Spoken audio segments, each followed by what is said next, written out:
A Comissão Política Nacional do PSD esteve a analisar três temas sobre os quais gostava de me pronunciar. Em primeiro lugar, a sexta avaliação do memorando de entendimento por parte da Troika. Em segundo lugar, a preparação do debate europeu muito importante que se realizará nesta semana. E em terceiro lugar, a aprovação, a homologação de mais um conjunto de candidatos às eleições autárquicas. Em primeiro lugar, gostava, em nome do PSD, de me congratular com o resultado da sexta avaliação do memorando de entendimento por parte das organizações internacionais e da possibilidade da decisão, de a partir dessa avaliação muito positiva, de ser alocada mais uma tranche importante para o nosso financiamento, uma tranche de 2.500 milhões de euros. Esta avaliação foi particularmente importante, em primeiro lugar, porque marca o final da primeira parte. Estamos literalmente a meio do processo de memorando de entendimento. O tempo que percorremos, o tempo que teremos pela frente, é um tempo menor do que o tempo que percorremos até agora. Em segundo lugar, esta avaliação é realizada num contexto especialmente adverso da economia europeia, isto é uma avaliação que já decorre com circunstâncias conhecidas relativamente ao abrandamento da economia europeia e até no plano mundial. É por isso relevante o resultado desta avaliação, que vem confirmar a estratégia correta que o Governo tem vindo a desenvolver, em primeiro lugar ao nível da consolidação orçamental, cumprindo os objetivos orçamentais, os compromissos que Portugal assumiu ainda sob a autoria do anterior Governo, e em segundo lugar, através de um processo de reformas estruturais que permitirão lançar uma trajetória para o crescimento sustentável. Esta estratégia é uma estratégia que visa concluir o mais rapidamente possível o processo de ajustamento, o mais rapidamente possível conseguir concluir a presença da Troika em Portugal, o mais depressa possível poder regressar ao financiamento através dos mercados e, no fundo, o mais depressa possível conseguirmos recuperar a plena soberania financeira e recuperar uma liberdade de escolha por parte dos decisores e ao nível das políticas públicas.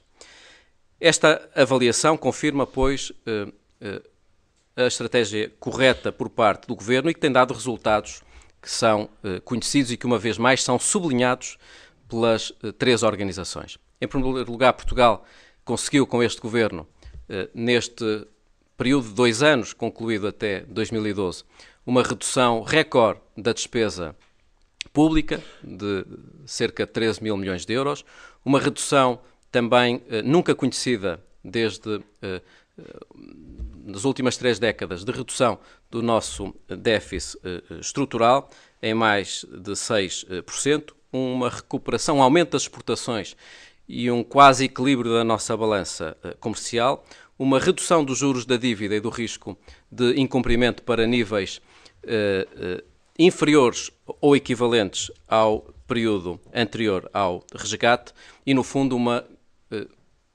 grande credibilidade internacional, quer junto dos nossos parceiros, quer junto do mercado.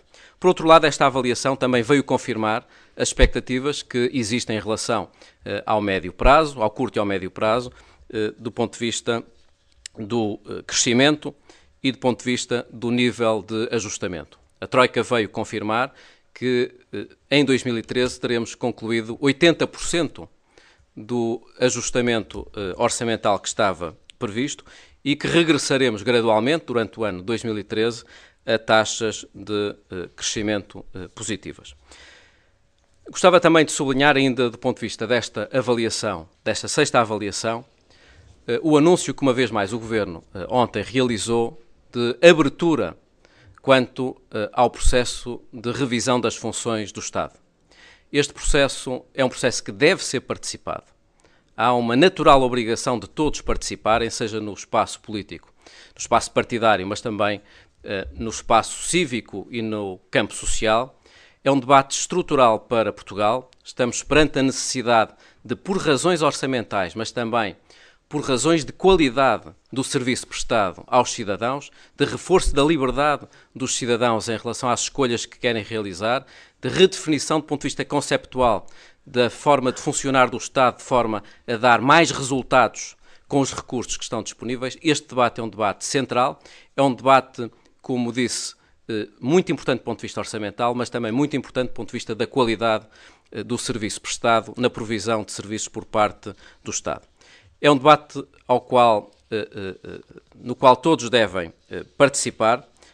Nós não nos cansamos de pedir ao Partido Socialista que participe neste debate. O Partido Socialista tem responsabilidades especiais quanto à necessidade de participação neste debate. Em primeiro lugar, porque foi o partido responsável pela circunstância a que chegamos, mas também porque é um partido de governo, é um partido que tem uma história importante na consolidação da democracia e no desenvolvimento do país. É um partido, portanto, que não pode deixar de estar presente num debate que visa reduzir a despesa estrutural de uma forma que nos melhore a qualidade do serviço prestado, mas também o nível de eficiência desse serviço. O Governo anunciou a intenção de, até fevereiro, cumprir o compromisso que foi celebrado com a Troika de, até à 7ª avaliação do memorando de entendimento, apresentar um conjunto de propostas que totalizem uma redução da despesa estrutural em 4 mil milhões de euros. É importante que todos participem e é importante que todos tenham noção das opções que estão em cima da mesa. Nós não queremos deixar de colocar essa questão de uma forma muito clara, e em especial em relação ao Partido Socialista. O Partido Socialista tem que optar entre ter aumento de impostos ou ter uma redução da despesa, uma redução da despesa pública. Há, no fundo, 3 opções. Ou se assume que se deve reduzir a despesa de forma a evitarmos novos aumentos de impostos, e é nesse campo que nós estamos, e é nesse campo que gostávamos que todos estivessem de uma forma aberta e participada, ou se decide que não se deve reduzir a despesa do Estado, apesar do Estado já pesar 50% do PIB, mas não se deve reduzir essa despesa, e nesse caso é importante que se assuma que querem um aumento de impostos. Essa não é a nossa opção, mas gostava de ouvir da parte daqueles que não querem a redução da despesa, uma clarificação da sua posição em relação a um futuro aumento de impostos. E há uma terceira opção, que é dizer nem uma coisa nem outra. Não queremos nem a redução da despesa, nem queremos um aumento de impostos. E nesse caso faz sentido perguntar como é que pretendem cumprir as metas orçamentais de que são autores e o memorando de entendimento de que são autores.